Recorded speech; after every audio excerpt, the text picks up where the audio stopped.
Hello বন্ধুরা, সবাইকে স্বাগত জানাই স্টাডি সাকসেস কোচিং সেন্টারে। বন্ধুরা, তোমরা যারা গ্রাম পঞ্চায়েত এক্সামের জন্য প্রিপারেশন নিচ্ছ, তো তোমাদের জন্য কিন্তু আবারও একটি গুরুত্বপূর্ণ জিকে ক্লাস। তো আজকের আমাদের জিকে ক্লাস নম্বর হচ্ছে 30 নম্বর জিকে ক্লাস চলছে। কিন্তু এর আগে 29খানা ক্লাস হয়ে গেছে। প্রত্যেকটা ক্লাসের প্রত্যেকটা কোশ্চেন কিন্তু আমরা একদম বাছাই করা কোশ্চেন নিয়ে এসেছিলাম এবং প্রত্যেকটা একদম ব্যাখ্যা সহ আলোচনা করেছিলাম। তো সেই ক্লাসগুলো যারা দেখোনি, তো অবশ্যই বলবো ডেসক্রিপশানে দেখো, লিঙ্ক রয়েছে, ক্লাসগুলো দেখে নেবে। পরবর্তীতেও আমরা এই ধরনের আরও ক্লাস তোমাদের জন্য নিয়ে আসবো। আজকেও কিন্তু একদম বাছাই করা কোশ্চেন আনসার রয়েছে এবং প্রত্যেকটা কোশ্চেন একদম ব্যাখ্যা সহ আলোচনা করা হবে। তো এই ধরনের ক্লাস যদি তোমরা পেতে চাও, তো অবশ্যই আমাদের চ্যানেলটাকে সাবস্ক্রাইব করে আমাদের সাথে যুক্ত থাকো।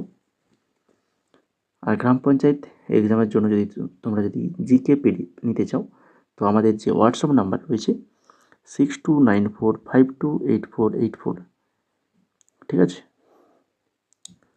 তো এই হোয়াটসঅ্যাপ নাম্বারে আমাদেরকে মেসেজ করবে।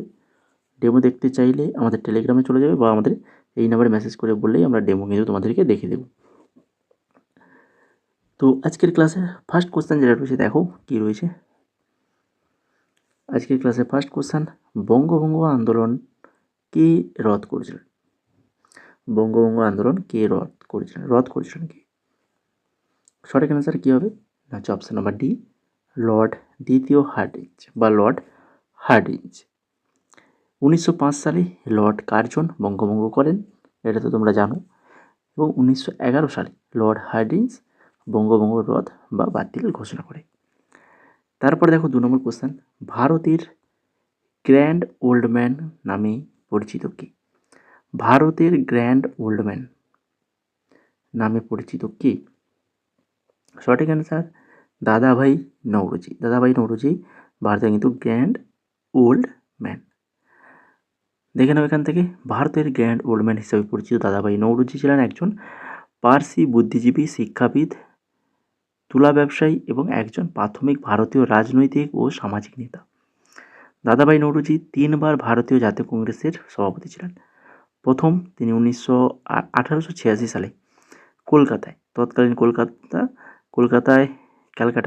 ক্যালকাটা ছিল, বর্তমান কলকাতা।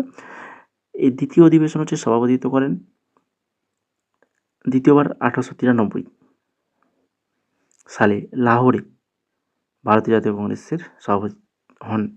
তারপরে পরবর্তী তৃতীয়বার আবার কলকাতায় 1906 সালে। মোট 3বার সভাপতিত্ব করেন। 3টে সালেই মনে রাখবে। তারপরে দেখো 3 নম্বর কোশ্চেন, ভারতের 74তম সংবিধান সংশোধনী আইনটি কত সালে কার্যকর করা হয়? ভারতের 74তম সংবিধান সংশোধনী আইন কত সালে কার্যকর করা হয়? 74তম, ঠিক আছে? তো এটা কার্যকর করা হচ্ছে 1993 সালে। এই আইনটি শহর ও নগর অঞ্চলে পৌরসভায় ক্ষমতা ও দায়িত্ব নির্ধারণের উদ্দেশ্যে 1993 সালে 1 জুন থেকে কার্যকর হয়। 4 নম্বর কোশ্চেন, কোন অনুচ্ছেদে ধর্ম, বর্ণ, লিঙ্গ নির্বিশেষে ভোটাধিকারের কথা বলা হয়েছে? ভোটাধিকার কোন অনুচ্ছেদে বলা হয়েছে? ধর্ম, বর্ণ, লিঙ্গ নির্বিশেষে ভোটাধিকার। সবার ভোট দেওয়ার অধিকার রয়েছে। তো এটা 326 নম্বর অনুচ্ছেদে বলা হয়েছে। ভারতের সংবিধানের 326 নম্বর অনুচ্ছেদে 18 বছর বা তার বেশি বয়সের সকল নাগরিকের সার্বজনীন প্রাপ্তবয়স্কের ভোটাধিকার নিশ্চিত করা হয়েছে। কত সালে ভারতে প্রথম পঞ্চায়েতি রাজ ব্যবস্থা চালু করা হয়? ভারতে প্রথম পঞ্চায়েতি রাজ ব্যবস্থা চালু করা হয় 1959 সালে। 2রা অক্টোবর 1959 সালে রাজস্থানের নাগৌর জেলায় তৎকালীন প্রধানমন্ত্রী জওহরলাল নেহরু প্রথম কিন্তু পঞ্চায়েতি রাজ ব্যবস্থা উদ্বোধন করেন। সংবাদ কৌমুদী পত্রিকাটি কত সালে প্রকাশিত হয়? সংবাদ কৌমুদী পত্রিকা এটা 1821 সালে প্রকাশিত হয়েছিল। কত সালে? 1821 সালে। রাজা রামমোহন রায় কর্তৃক সম্পাদিত এই পত্রিকাটি সতীদাহ প্রথার বিরুদ্ধে জনমত গঠনে বড় ভূমিকা রাখে। তারপরে দেখো 7 নম্বর, ব্রিটিশ ভারতের প্রথম গভর্নর জেনারেল কে ছিলেন? ব্রিটিশ ভারতের প্রথম গভর্নর জেনারেল হচ্ছেন লর্ড উইলিয়াম বেন্টিং ছিলেন। 1833 সালে চার্টার অ্যাক্টের মাধ্যমে বাংলার গভর্নর জেনারেল পদকে ভারতের গভর্নর জেনারেলে উন্নীত করা হয় এবং উইলিয়াম বেন্টিং এই পদে বসেন। 8 নম্বর কোশ্চেন, বাতাসে কোন গ্যাসের পরিমাণ সবচেয়ে কম থাকে? বাতাসে কোন গ্যাসের পরিমাণ সবথেকে কম? নাইট্রোজেন, কার্বন ডাইঅক্সাইড, অক্সিজেন, কোনটাই নেই? সঠিক অ্যান্সার হবে কি? Carbon dioxide. কার্বন ডাইঅক্সাইডের পরিমাণ কিন্তু সবথেকে কম থাকে। বাতাসে প্রধান উপাদানগুলির মধ্যে নাইট্রোজেন, যেটা সবথেকে বেশি থাকে 78.08%, অক্সিজেন থাকে হচ্ছে 20.95%, মানে 21%-এর কাছাকাছি, আর হচ্ছে কার্বন ডাইঅক্সাইড অত্যন্ত কম, 0.04%।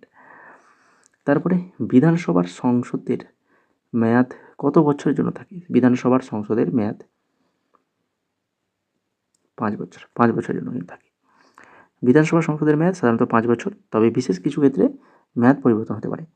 আগে ভেঙে যাওয়া, 5 বছর মেয়াদ পূর্ণ হওয়ার আগেই যদি মুখ্যমন্ত্রী রাজ্যপালকে বিধানসভা ভেঙে দেওয়ার পরামর্শ দেয় অথবা সরকার সংখ্যাগরিষ্ঠ হারায়, তবে 5 বছরের আগে কিন্তু বিধানসভা ভেঙে দেওয়া যেতে পারে। আর জরুরি অবস্থা, দেশে বা রাজ্যে জাতীয় জরুরি অবস্থা জারি থাকলে সংসদ আইন করে বিধানসভা মেয়াদ একেবারে সর্বোচ্চ 1 বছর পর্যন্ত কিন্তু বৃদ্ধি করতে পারে। ঠিক আছে। তারপর দেখো 10 নম্বর কোশ্চেন, ভারতের প্রথম তাপবিদ্যুৎ কেন্দ্র কোনটা? ভারতের প্রথম তাপবিদ্যুৎ কেন্দ্র সেটা হচ্ছে হুসেন সাগর তাপবিদ্যুৎ কেন্দ্র। হুসেন সাগর তাপবিদ্যুৎ কেন্দ্র এটা হচ্ছে ভারতের প্রথম তাপবিদ্যুৎ কেন্দ্র। 1920 সালে হায়দ্রাবাদে হুসেন সাগর তাপবিদ্যুৎ কেন্দ্রটি চালু করা হয়েছিল। ঠিক আছে। তো এই ছিল আজকের বাছাই করা গুরুত্বপূর্ণ কোশ্চেন অ্যান্সার। তো যদি ক্লাসটা ভালো লেগে থাকে তো সবাইকে বলবো লাইক, কমেন্ট, শেয়ার অবশ্যই করে যাও। তার সাথে সাথে আমাদের চ্যানেলটাকে সাবস্ক্রাইব করে আমাদের সাথে যুক্ত থাকো। এই ধরনের ক্লাস কিন্তু তোমাদের জন্য আমরা নিয়ে আসবো। আগের যে ক্লাসগুলো করেছি তার লিঙ্ক ডেসক্রিপশনে রয়েছে, সেখান থেকে কিন্তু দেখে নেবে। ঠিক আছে। আর তোমরা যদি এই জিকে এই বুকটা যদি নিতে চাও, টপিক ওয়াইজ রয়েছে 9500 প্লাস কোশ্চেন অ্যান্সার রয়েছে। আমাদের হোয়াটসঅ্যাপ নাম্বার দেখো, মাত্র 29 টাকায় তোমরা কিন্তু এই পিডিএফটা পেয়ে যাবে, যেটা আমাদের সকল ওয়েস্ট বেঙ্গল এক্সামের জন্য কিন্তু ভেরি ভেরি ইম্পর্টেন্ট। সকল আমাদের ওয়েস্ট বেঙ্গলে যে সকল গভর্নমেন্ট এক্সামগুলো হয়ে থাকে সেগুলোর জন্য কিন্তু ভেরি ভেরি ইম্পর্টেন্ট। মাত্র 29 টাকায় পাবে, যার ডেমো তোমরা দেখে নাও কীভাবে পিডিএফগুলো সাজানো হয়েছে, পিডিএফের মধ্যে কোশ্চেনগুলো কীভাবে রাখা হয়েছে, কোশ্চেন আনসার এবং এক্সট্রা নোটস। তো এইভাবে কিন্তু প্রত্যেকটা কোশ্চেন আনসার প্রত্যেকটা টপিকের রাখা হয়েছে। তো যদি তোমরা পিডিএফটা নিতে চাও তো আমাদের হোয়াটসঅ্যাপ নাম্বারে মেসেজ করো। তাছাড়া কিন্তু আমাদের বর্তমানে এই সকল যে পিডিএফগুলো অ্যাভেলেবল রয়েছে, স্ক্রিনে যা কিছু দেখতে পাচ্ছ এই সকল পিডিএফ অ্যাভেলেবল রয়েছে। তো তোমরা দেখো তোমাদের কোনো প্রয়োজন আছে কি না, যদি থাকে সেটা আমাদের হোয়াটসঅ্যাপে লিখে মেসেজ করবে। কীভাবে পেমেন্ট করবে সেটা আমরা জানিয়ে দেবো। পেমেন্ট করে স্ক্রিনশট পাঠালেই সরাসরি তোমাদের হোয়াটসঅ্যাপে কিন্তু পিডিএফগুলো দিয়ে দেওয়া হবে। তো এই হচ্ছে আমাদের হোয়াটসঅ্যাপ নাম্বার, তো দেখতেই পাচ্ছ। তো এই নাম্বারে মেসেজ করো যদি নিতে চাও।